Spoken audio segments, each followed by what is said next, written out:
Dili kay balod. Eh kumpara nimo gahapon kay balod kay gahapon, karon kay dili. Nga na ra siya.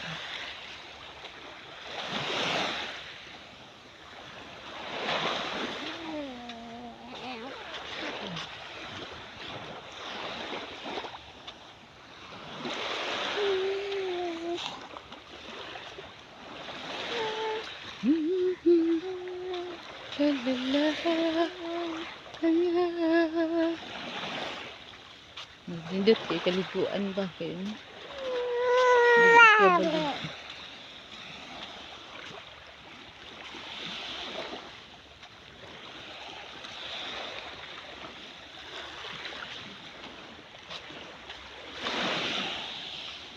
So, walay iro ng hosig karon. Nakatulog siguro ang mga iro.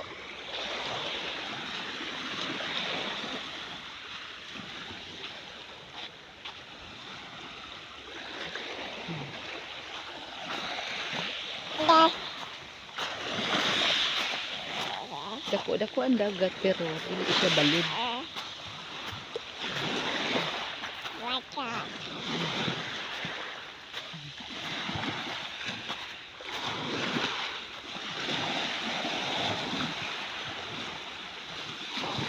Medyo makulimlim lang ang kalibutan.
Linaw karon ang dagat. Dili siya balod. Na may balod pud gamay. Dili pero gahapon nagko kay hapak sa balod.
Malinaw ang dagat.